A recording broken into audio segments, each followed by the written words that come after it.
All right, today I'm here with Jared McHugh. And what branch of the military did you serve in, sir? I was in the Army. You were in the Army. Yes. I will tell you this right now. Jared is wearing a Chiefs hat, so we are already best friends. How long did you serve in the Army for?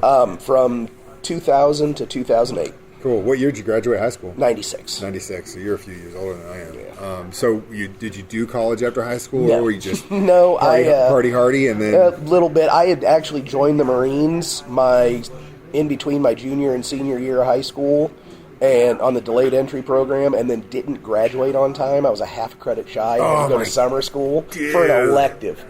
And, dude, that's a bummer. That's a bummer. And they kicked me out before I even went to boot camp because I didn't get my diploma. And then as soon as I got my diploma, they started calling me trying to get me to come back because I had scored so high on my test.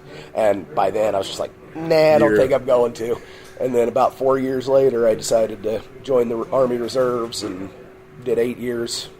I joined about 9 months before 9/11. Yeah. Great timing. Great timing. So I'm assuming you did get deployed. Yeah, I went to Iraq in February of 2004. So we were the second group that went over and came back in end of February, beginning of March of 2005. So you're there pretty 12 months. Yeah. Damn. Mm-hmm. Yeah, holidays I'm sure were rough. Did you we got the holidays coming up. That's why I'm bringing this up. Yeah. We do shoe boxes for soldiers. And my family every year, I know it sounds cheesy, we go around the room, we're like, what's your most memorable? And when he has been deployed more times than I can count, but he said that the one of the hardest Christmases he had when he was in the Middle East, and he got one of those care packages, and it just had one of those canned chickens inside of it. And he said he just broke down because he was just like, oh my God, you don't even know what this is. And this is the guy who could literally see something and buy whatever he wants. Yeah. Can you imagine how awful that can tasted? So my question to you is, did you since you were there over the holidays, did you do anything like that? Or? We didn't. That was kind of before all the big care package things really had started. I think I spent right around Christmas. I was stationed about 17 miles north of Baghdad in a little town called Taji, and we were actually in Baghdad right around Christmas, and so we were doing a bunch of missions, so it didn't really hit me too much then. You were working. Thanksgiving though, that one was a little harder because we weren't as busy and downtime. That one was rough. It's not crazy the way that works with us as humans. Like whether you're going through what you were going through or like some sort of trauma, tragedy, whatever. Work, they always say bury yourself in work or whatever. Yep. But that it rings true for everything. What did you do while you were in the Army? I was a truck driver. Was my technical job. When we went overseas, I was actually a 50 cal gunner. Oh wow. Yeah.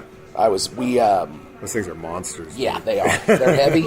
And they're no joke. Yeah.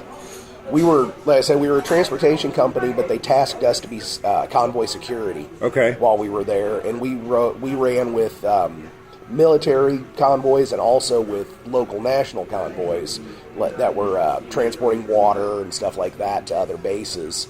And so we did, as a unit, we put in over, I want to say 2 or 3 million miles over that year as a unit.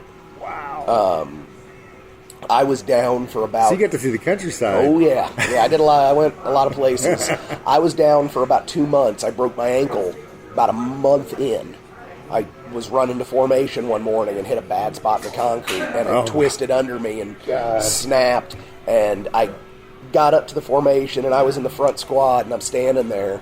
And the next thing I know, I'm coming to, like 30 feet in front of the formation, still standing, but I had blacked out standing up. And I had walked right through the platoon sergeant, and he was coming at me, firing his eyes, and then he saw my eyes. He was like, oh, something's not right. I had just blacked out from the pain. Oh, man. And then I went on a mission that day for 2 days, standing up in the back of a truck. Yeah, because they couldn't get me to an x-ray for like a week and a half. Yeah, it was. I went to the doctor on our post, and he was like, well, we can't get it x-rayed until you can get to this other base, because ours is broke. And I was like, all right, well, what am I supposed to do? He's like, well, I'll wrap it up with an ace bandage and a splint. I was like, can I get some crutches? He's like, no. Well, what am I supposed to do? Don't walk. Military medical. Yeah. And wow. so I was down from about second or third week of March till right after Memorial Day. Actually, was my first mission back on the road. Wow, man. So you got to see probably more of, because a lot of times the people just go there, they get one spot, they do their thing, and then they come back, or they might move to one other spot. But you doing what you did, you got to see a lot of that country. We went to Ramadi quite a bit, which was past Fallujah. I was actually right outside of Fallujah the night that the Second Battle of Fallujah started. Oh wow! We had delivered water to the Marine base right outside of Fallujah, and they were starting the attack that night, and it was crazy because it was pouring down rain, thunder and lightning all over the place, and then their big guns just going blasting. And we ended up having to spend the night on post that night in our trucks, just sleeping in the back of our trucks on cots, which awesome. Yeah. And but I'm sure you all slept great that night. Oh yeah. Actually, in the back, I slept probably the best I've ever slept in my life was in the back of those trucks sometimes, because we'd get onto we'd get onto a base. And the gunners, we'd throw our flak vests off, throw our Kevlars off, clear our weapons, and just lay down in the back on the sandbags and pass out.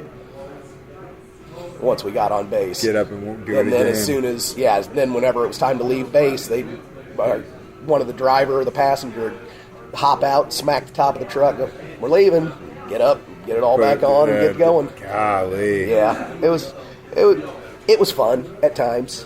It sucked, but it was fun. You're glad you did it, though. Oh, yeah. I'm one of the guys that I was over there with was in my wedding, and I met him through the Army, and I'm still in contact with a couple of them on a regular basis, and then I talk to a few other ones on Facebook and stuff every now and then, because as a reserve unit, we were based out of Jeff City, and they brought in people from Kansas, Iowa, and Nebraska, I think, all got brought into our unit. So you guys are relatively close to each other. Yeah. Yeah, cool. Well, that's awesome. That's cool. That's cool. It's not, like one of those stories you didn't talk to each other for 20 years. That's really cool. You brought that back. My stepfather, same. He's got relationships from guys he's had. Went overseas with. I ended up being roommates with a couple of them after we got home. Yeah. Nice. Did you get deployed again after just the one? No. The unit did after I got out. I in the reserves, you do at the time you did 6 years on active reserve and then 2 years inactive reserve, or you could continue to do your drill. And I transferred to a different unit, and I was going to reclass to a combat medic.